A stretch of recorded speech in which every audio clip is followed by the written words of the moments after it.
Salt Lake County Mayor Ben McAdams, thank you so much for being part of 3 Questions today. Thank you, Bob. Great to be on. Big news this week with Salt Lake City reducing the number of new homeless shelters from 4 to 2.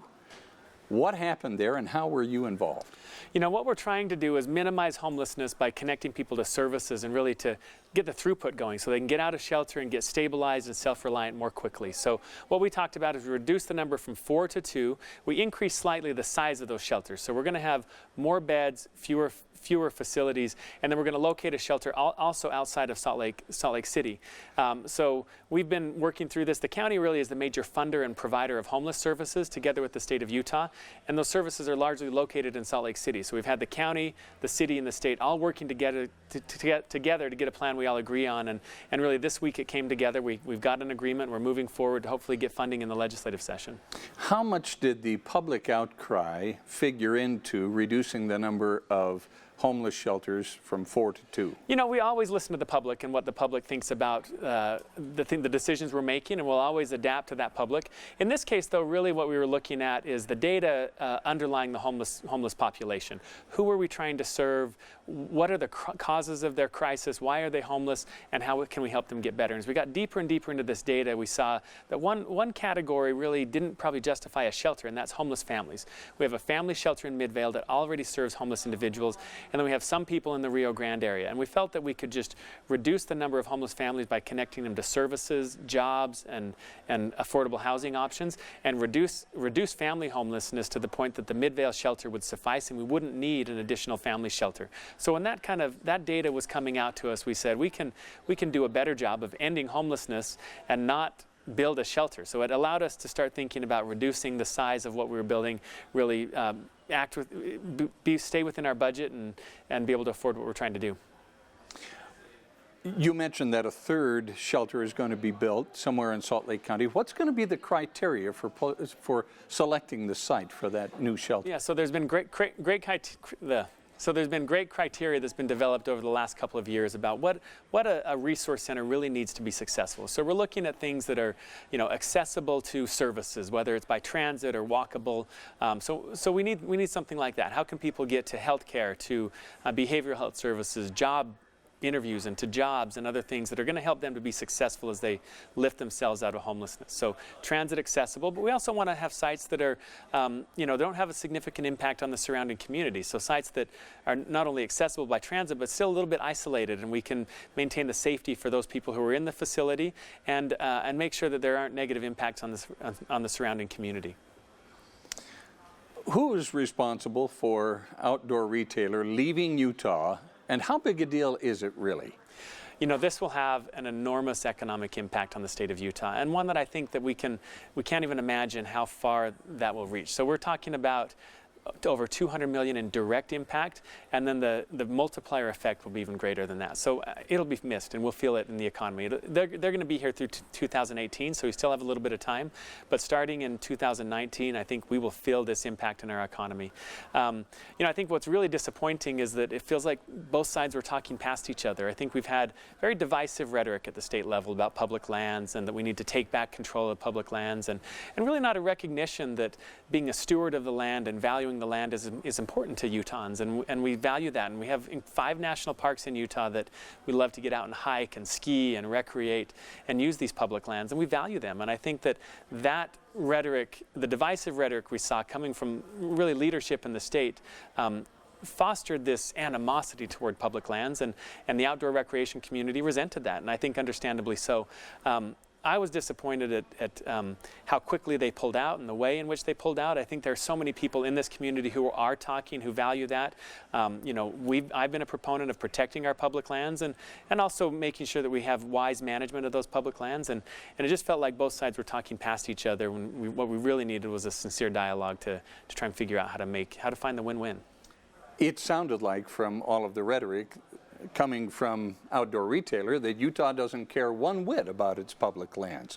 But that isn't really true, is it? No, I don't think that's true. I think we have state parks that we fund and support, and Utahns love our public lands, and so I don't think that's true. I think that it was a little bit of a they put us in a box, and I think that was unfortunate. I also want to recognize that I understand where they're coming from. I think there has been divisive rhetoric coming from the state legislature and state leaders about our public lands, and really pretty derogatory remarks about our public lands. And look, there are real reasons why we should be frustrated with some of the federal management of public lands. The level of investment from the federal government in our public lands is below where it should be, and so people have real reasons to be frustrated.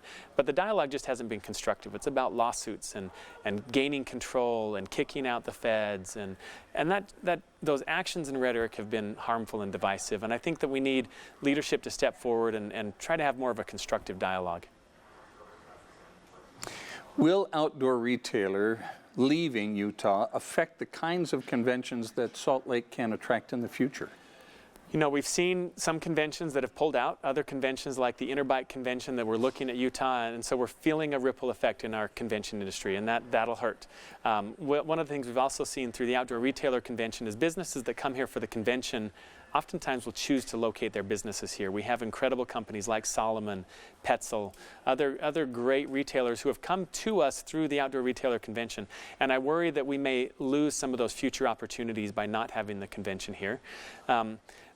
The Salt Palace will be able to replace the Outdoor Retailer Convention with other conventions, probably not of the same size and magnitude, but we'll be able to replace it and replace those dates. So we'll continue to move forward, but it will have an impact not only from the convention itself, but the long-term growth of jobs that come to us because of that convention will be missed. One of the big selling points for building a big hotel convention center in downtown Salt Lake was accommodating outdoor retailer. Now that OR is leaving, what happens to those plans? Well, so the convention center hotel, certainly we want to keep the outdoor retailers here, and that was one of the goals. But the hotel, I've said, you don't build the church for the congregation on each Easter Sunday. You got to build it about the right size. So we've got a Salt Palace. We know that we need this hotel because we lose 100 conventions every year who say they can't come here. They aren't even interested in coming here or looking at Salt Lake because we don't have adequate hotel space and hotel meeting space. So we're really looking at a convention center hotel because of those 50 to 100 conventions we miss out on every year. And we think that if we have adequate hotel space within close proximity to the Salt Palace and the ballroom space that we need, that we can actually start getting some of those conventions that we lose. And that by doing that, it'll be an incredible upside for the people of Salt Lake County, for our economy, and justifies really the hotel. The hotel wouldn't be built because of outdoor retailers. It certainly would be an added benefit if we could hold on to outdoor retailers. But these other 50 to 100 conventions that we lose every year is really why we're looking at maximizing our asset in the Salt Palace to attract those conventions that have an incredible economic boon to our community. So in other words, you're counting on if we build it, they will come. Yeah, it's more than just if we build it, they will come. We're looking at, we have people, we do surveys every year. We're in constant communication with thousands of conventions that happen around the country. And, we have a list right now of 50 to 100 conventions who have said, come back to us when you have a convention center hotel, like every other city does in the country. So if you have a convention center hotel, come back and we'll be interested in a bid. But they've said, not until you have a hotel. So we know they're out there. We're talking to them. We've tried to bid before, and they've just said, no, thank you. So, in order to really justify the convention center hotel, of these 100 conventions we miss, we'd have to land 4 to 5 of them, and it would be we'd be in the black as far as the benefit to the taxpayer and to our local economy. So as far as building that mega hotel convention center goes, is losing OR maybe a silver lining to that whole project, so that actually we get more convention business because the big hotel is going up? The Outdoor Retailers as a convention brings about 25,000 people to the state. Our average convention size is about 8,000 attendees, and so Outdoor Retailers is enormous. You won't see Salt Lake City hotels really noticing a difference between 8,000 and 25,000. What will be impacted by the loss of Outdoor Retailers are hotels that are full in Ogden, and Provo and Sandy, those just won't get filled up with an 8,000 attendee convention like it does with the outdoor retailers. So those will be impacted. The other impact we'll see is in retail establishments like City Creek, restaurants and all of that. So when you have 8,000 people at the Salt Palace, it's a different economic impact than 25,000 people who walk across the street for a sandwich at City Creek or do some shopping or souvenirs before they head home. So hotels will be fine in Salt Lake City. Hotels that are further out will certainly feel the impact, but then retail and restaurants and other things will certainly be impacted. It's projected that Salt Lake County is going to grow by about 1 million people over the next 20 to 30 years. Yeah. What's being done now to prepare for that growth? Well, Salt Lake County is landlocked. We've got the Wasatch on the east and the Ochres on the west, and we're really landlocked. So one of the things we're talking about is how we grow. We can't continue to grow like we have, which is hub and spoke, and we just continue to spread out from that. So one of the things Salt Lake County is promoting is development of more town centers. Instead of having one downtown and housing that just expands out of that downtown, let's have town centers in Salt Lake, in Sandy, in South Jordan, even in Harriman or Riverton, so people can live and work and play close to home and drive less. So how do we use the land, the limited land that we have left, how do we use it smartly to grow in a way that doesn't have people driving longer, stuck in traffic for longer periods of time, but where they can really spend time at home with their families. And so we're looking at things like a modest increase in densities, so you can have condos in that for our aging population who may want condos, or some of our young families who may be happier in a townhouse, have a place for older families that want a yard and that space, but to develop smartly so we have the right housing, business and employment mix, and then we just look at our transportation system so we hopefully people are in transit less and at home more. What's the biggest challenge for you as mayor of Salt Lake County? One of the things that we are working on is planning how we grow. We see this rapid increase in population, and if you take exactly how we are today and just extrapolate forward 20 or 30 years, we're going to have massive increases in traffic congestion. Air pollution is going to get worse. And that's kind of the future we project for the Salt Lake Valley. It's not the future. That future isn't written in stone. We can change that future, but it's going to take some small changes today to just set us on a different course. So, how do we make sure that the jobs of the future, that my kids and your kids or grandkids can pursue a great career here, that the schooling and educational opportunities and the career advancement opportunities are here, that the air is safe to breathe, that we don't keep our kids inside at recess because the air is not safe to breathe. So looking at really those challenges that relate to growth, how do we take those challenges and turn them into opportunities that help us to have smarter communities that are where you're not driving for an hour and a half to get to work, but you can live, work, and play close to home, and that we can clean the air because we're driving less. There are less cars that are polluting on the road. And so looking at that growth pattern and then working with each of our cities in the Salt Lake Valley to make sure that we are collaborating closely to take those steps to implement that future that we would choose for ourselves is one thing that we work a lot on right now.